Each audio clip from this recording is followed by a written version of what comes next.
Welcome to Missing Chronicles, where we delve into the heartbreaking and enigmatic mysteries surrounding disappearances. Here, we will immerse ourselves in the world of unsolved cases, thrilling search efforts, and intricate journeys.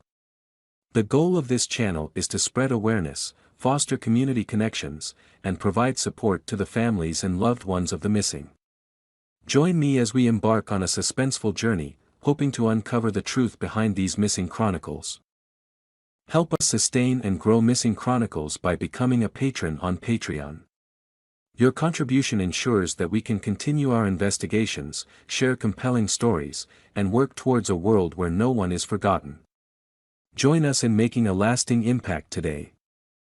Unsolved Mysteries, Joshua Maddux, Hana, and the Broaddus family. Human nature is inherently drawn to captivating mysteries, and there exists a multitude of perplexing enigmas that have remained unanswered for years. From unresolved disappearances and deaths to eerie letters and phone calls, these chilling mysteries are sure to captivate and intrigue you. So sit back, relax, and prepare to delve into these unsettling unsolved disappearances and mysteries. Joshua Maddux was an 18-year-old boy who was well-liked and popular at school. He enjoyed writing, playing music, and going hiking in Woodland Park, Colorado, where he lived. On May 8, 2008, Joshua said goodbye to his sister Kate and set off for a walk. But he never returned. Weeks, months, and years passed, yet there was no sign of Joshua. His family held on to hope, believing he may have chosen to start a new life elsewhere and would eventually reach out. In August 2015, a local builder named Chuck Murphy was demolishing his old wooden cabin in Woodland Park. The cabin had been in use for over a decade and was surrounded by tall pine trees on a large plot of land. Chuck decided to tear it down since the land had been sold to a property developer in 2005. As the demolition progressed, a shocking discovery was made when human remains were found in the chimney cavity. The body was identified as Joshua Maddux using dental records. Sadly, the cabin was located just 1 mile from Joshua's home, but its secluded location led to the assumption that nobody would have heard his cries for help. Moreover, despite being only a few blocks away from the Maddux's home, the cabin had never been searched. Chuck Murphy was certain that he had not noticed anything unusual during his few visits to the cabin, except for a strange smell which he attributed to animals. The coroner, Al Bourne, conducted an autopsy on Joshua's body but found no evidence of drugs, alcohol, or trauma. Bourne described the case as perplexing, unable to determine the cause of death definitively. However, he speculated that Joshua may have climbed down the chimney to enter the cabin but got stuck. Since the temperatures were extremely low at the time, Joshua likely succumbed to hypothermia. Chuck Murphy, on the other hand, questioned the verdict. He pointed out that the wire mesh at the top of the chimney was meant to prevent animals from falling down, casting doubt on the theory. Additionally, the peculiar positioning of Joshua's body indicated that he had entered the chimney headfirst. Other inconsistencies emerged, such as a breakfast bar blocking the chimney entrance, and Joshua's clothing found inside the cabin, neatly folded. The case remains a mystery, and despite suspicions of foul play and potential suspects, the original accidental death verdict still stands. Another unsettling disappearance involves Hana, who suffered from dissociative fugue, a rare form of amnesia known as Jason-Bourne syndrome. This condition causes individuals to forget their entire past and identity, sometimes lasting for weeks or longer. People experiencing dissociative fugue may even assume a completely different identity and travel great distances. In 2008, Hana failed to show up for her first day of work as a middle school teacher in Harlem, New York. The police were alerted, and a search for Hana commenced. Although she was spotted multiple times on CCTV cameras in the city, authorities were unable to locate her. After 20 days of being missing, Hana's body was discovered by the captain of the Staten Island ferry near the Statue of Liberty. Despite being found face down, she miraculously survived and was hospitalized for dehydration, hypothermia, and severe sunburn. Hana had no recollection of the 3 weeks she was missing and underwent neurological and psychological tests, resulting in a diagnosis of dissociative fugue.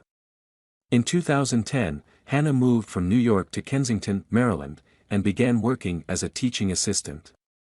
On the morning of her first day, she disappeared again. Her bag, purse, and mobile phone were found on a woodland path, but there was no sign of Hana.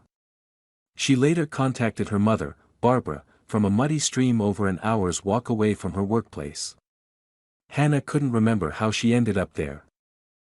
There were striking similarities between both disappearances, occurring at the beginning of the school year and her inclination to be drawn toward water before regaining awareness of her identity. In 2017, Hana relocated to the Virgin Islands and found employment as a teaching assistant for preschoolers in St. Thomas. She described living on the island's east side as paradise. Unfortunately, Hurricane Irma struck the islands on September 6. While Hana remained safe, the devastation was significant. A week later, she bid farewell to her roommates and left for work but never arrived. It was around the same time of year as her previous amnesia episodes. Despite extensive efforts by friends and family to find her, Hana has never been seen since. The Yuba County Five, consisting of Ted Weiher, Gary Mathias, Jack Madruga, Jack Hewitt, and Bill Sterling, spent an evening together on February 24, 1978, attending a California State University basketball game. They were all avid basketball fans and had planned to play a game the following day at a rehabilitation center they frequented. The group ranged in age from 24 to 32 and had varying levels of psychiatric or learning disabilities. Jack Madruga owned a turquoise Mercury Montego, which they used for transportation.